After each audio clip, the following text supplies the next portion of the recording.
At a dinner with his players, Arsenal manager Mikel Arteta secretly hired a team of professional pickpockets. The sleight-of-hand artists were tasked with going round the tables, pinching phones and wallets from an unwitting first-team squad. At the end of the meal, Arteta stood up and asked the team to empty their pockets. A number of players were missing valuable items. The idea was to teach his squad the importance of being ready, alert and prepared at all times.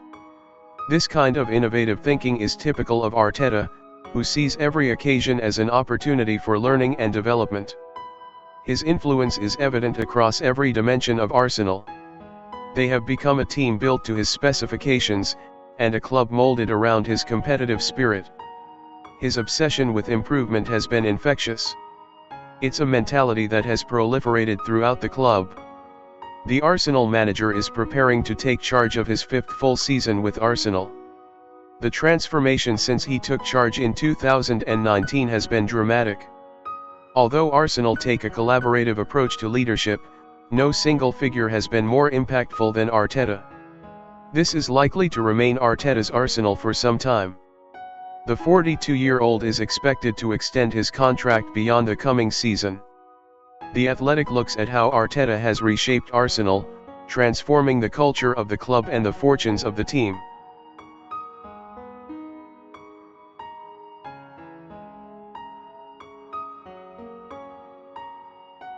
When Arteta arrived in 2019, he was initially given the title of head coach.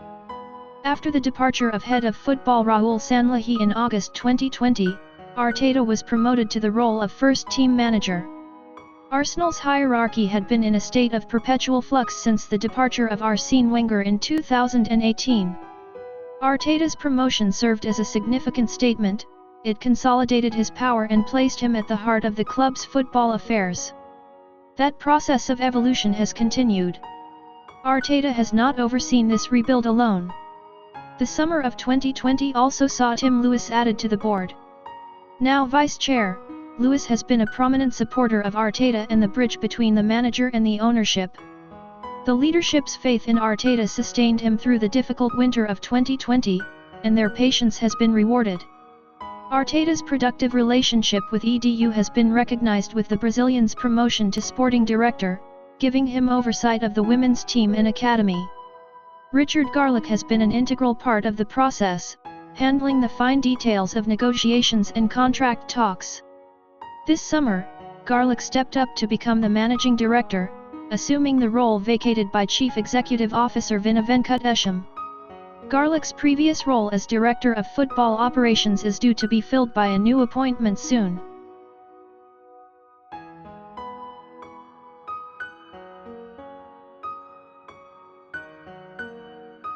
Arteta is heavily involved in Arsenal's recruitment process. He and Edu have final sign-off on all first-team transfers. Sometimes he is the driving force behind a deal. This summer's £42 million, $53.4 million, acquisition of Ricardo Calafiori was one such example. Arteta's powers of persuasion not only convinced Calafiori to come, but they convinced Arsenal's hierarchy to authorize the expenditure too. The standard process is that Edu's team of scouts and analysts will prepare a list of potential targets. Arteta will be supplied with video and data reports on each, which he will usually circulate among his coaching staff for feedback. The main thing Arteta has brought to Arsenal's recruitment process is clarity. When Arsenal have a positional need in the squad, Arteta provides clear direction on what attributes he is looking for. The manager brings his non-negotiables to every aspect of the job, and when it comes to transfers, that insistence on specificity seems to work. When the parameters are clear, less mistakes are made. Crucially, Arteta was also prepared to buy into the club's strategy of recruiting young players. In the summer of 2021, Arsenal signed 6 players under the age of 23. That transfer window was arguably the true genesis of this project. Many managers might have been resistant to embracing youth, especially given the pressure and expectations Arteta faced. He was bold enough to take on the challenge, and the rewards have been evident. Arteta is also prepared to agitate for the signings he feels he needs. He knows how to manage up as well as down, says one Arsenal source, who has asked to remain anonymous for professional reasons. If he really wants a player, he'll go into the trenches to get a deal done. And he's demanding. The team always comes first, but he knows what he wants and he's prepared to dig in to get it. The overhaul of Arsenal's squad has been dramatic. The recent sale of Emile Smith-Rowe to Fulham means just 3 players remain from the squad Arteta inherited in 2019, Bukayo Saka, Gabriel Martinelli, and Reiss Nelson. And then there are 3 left from the squad Arteta inherited.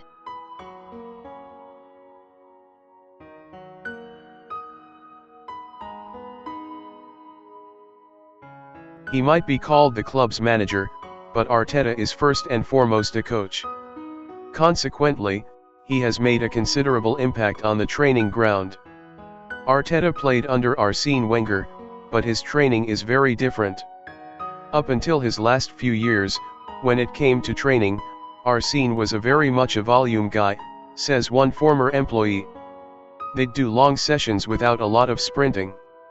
Under Mikel, training is much more intense. That's what we lacked for a long time. Arteta has not dramatically overhauled the medical and performance department. He inherited Shad Forsyth, a Wenger appointment, from Unai Emery. When Forsyth moved on, he promoted Tom Allen from within as head of sports science and performance.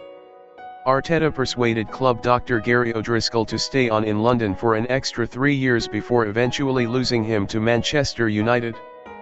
He has been replaced by Dr. Zafar Iqbal, who has experience with Liverpool, Crystal Palace, and Tottenham. While oversight of this department comes under EDU's remit, Arteta has had an input. It's striking that, when possible, Arsenal have tended to promote from within. Arsenal's leadership value working with people who know and understand the club's principles and can hit the ground running, rather than having to undergo an adaptation process. Bringing in bigger names from outside the club also carries a greater degree of risk. Unorthodox, maverick methods tend to make for an awkward fit. A major component in Arsenal's impressive performance last season was their ability to keep key players such as Gabriel, William Saliba, Declan Rice, and Martin Odegaard on the field. That was partly down to managing their load in training, but it also owes something to their transfer strategy. Arteta and EDU place a huge emphasis on availability. Look at all the players they've bought, people like Rice and Havertz, says the source. They're a good age, but what else? There's no injury history. That makes all the difference.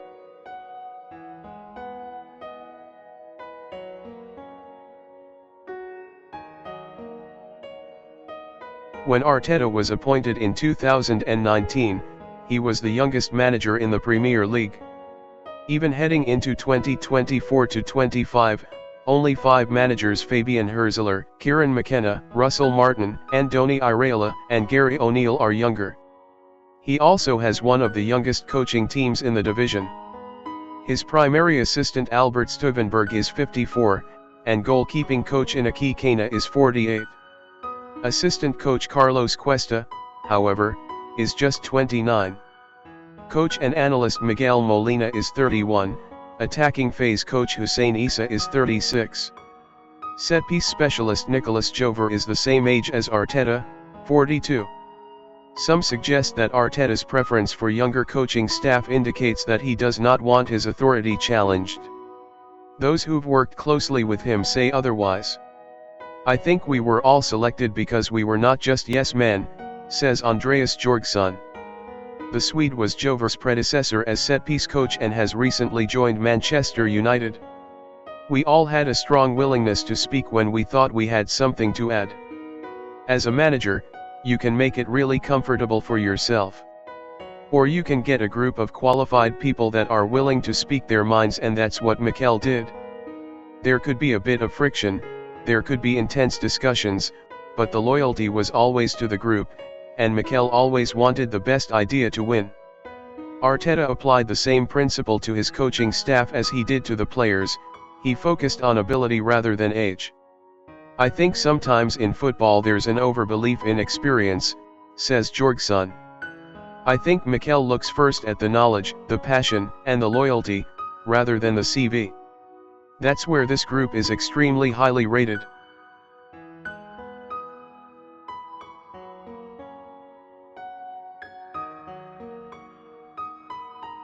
Arguably Arteta's greatest contribution to Arsenal has been to transform the club's culture. He has sought to reconnect the club to its identity.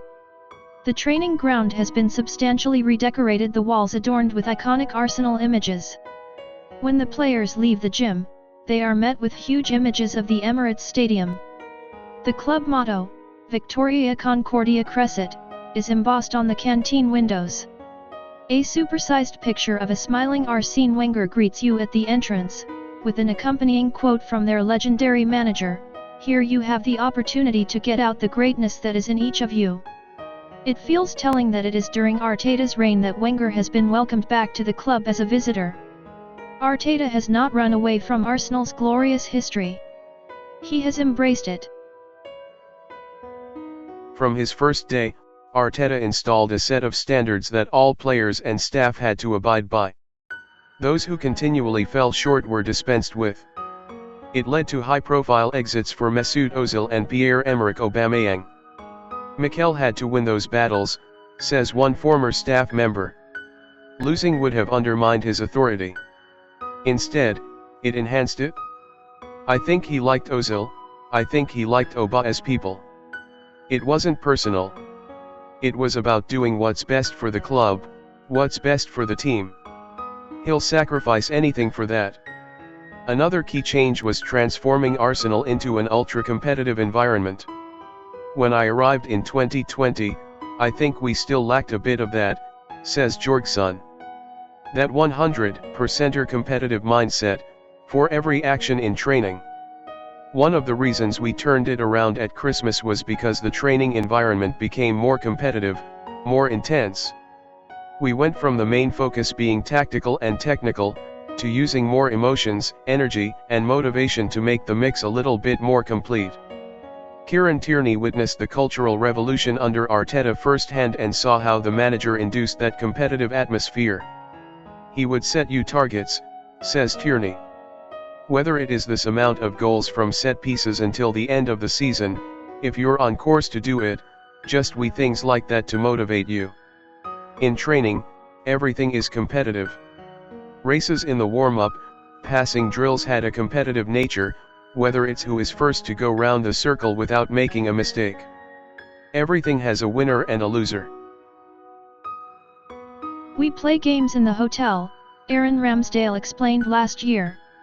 Sometimes it can be dodgeball, sometimes it can be spot the difference on the TV to get our brains working. Messaging is a key part of Arteta's strategy. To help turn the team's away form around, they began decorating dressing rooms with familiar images and keywords. Typically, Arsenal stick 3 acronyms on the walls of the away dressing room. Identity, intensity, discipline, enjoy, non-negotiables, trust, improve, team U. Unity, unique, non-negotiables, integrity, tradition U. Basics, boxes, attack, shape, intensity, compete, set pieces. Contained within those keywords are the building blocks of Arteta's managerial philosophy. Arteta's intensity can make him appear a stern figure, but he tries to inject fun when the schedule permits. The club regularly welcome players, staff, and families for meals together. There have been team-building exercises including domino rallies and lemonade making. During Arsenal's title charge of 2022-23, the squad enjoyed a spa day and a trip to the Crystal Maze live experience. The latter, of course, soon turned into another competitive experience. That is Arteta's greatest accomplishment, balancing a positive, collaborative work environment with that competitive edge. An example, in the spirit of community, Arteta introduced a Labrador to the training ground. She will regularly go home to stay overnight with staff or players, and has swiftly become a beloved figure at London Colney. That dog's name? Win.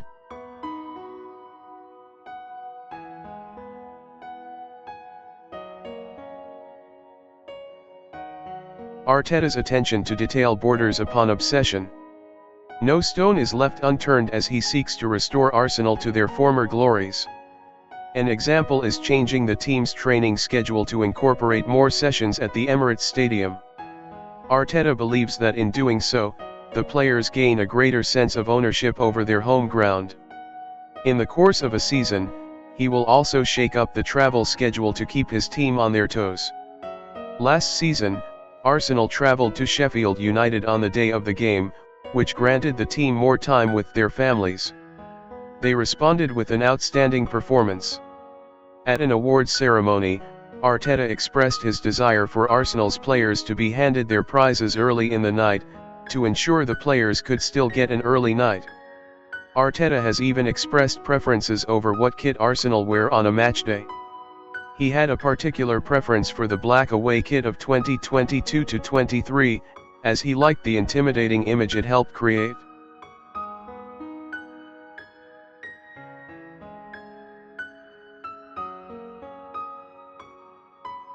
Arsene Wenger built the Emirates Stadium, Mikel Arteta turned the lights on. It is his team who've ignited the new ground and made it feel like home. Arteta has been central in rekindling that love affair between team and supporters. Part of that was building a team the fans could identify with, but Arteta also took more practical steps. He has been very engaged in the club's initiatives to improve the atmosphere at the ground. Arteta's demands have been fed down to fan groups to help energize the crowd. Light shows, flags, and even fire have been used to build a sense of occasion, all stemming from Arteta's insistence the club do everything they can to turn the Emirates Stadium into a fortress. It is a two-way relationship. Arteta has shown his appreciation for the fans' efforts by displaying a framed photograph of Red Action's Vamos banner in his office and displaying a copy of the Supporters Believe banner in the dressing room.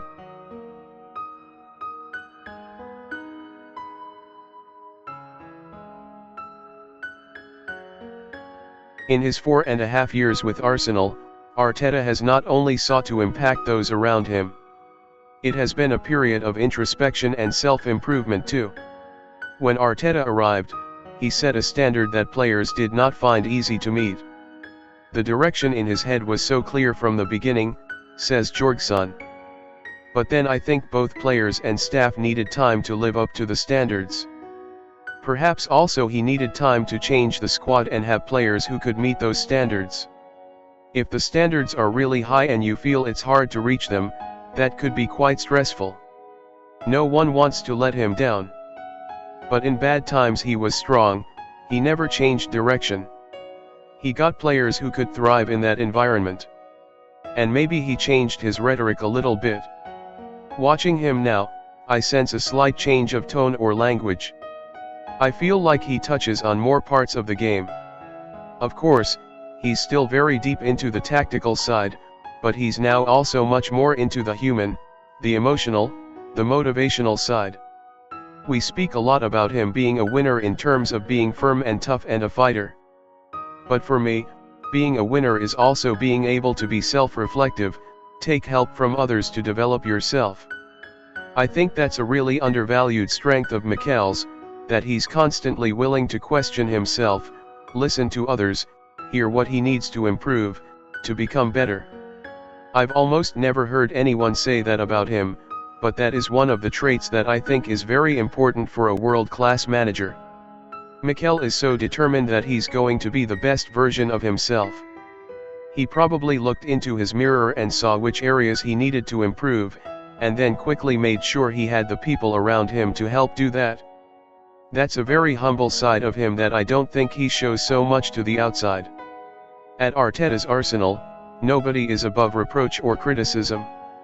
He just wants to win, says Jorgensen. He doesn't care if he has to dig deep into himself, or change staff or change players. It's just about winning and making the biggest improvement possible.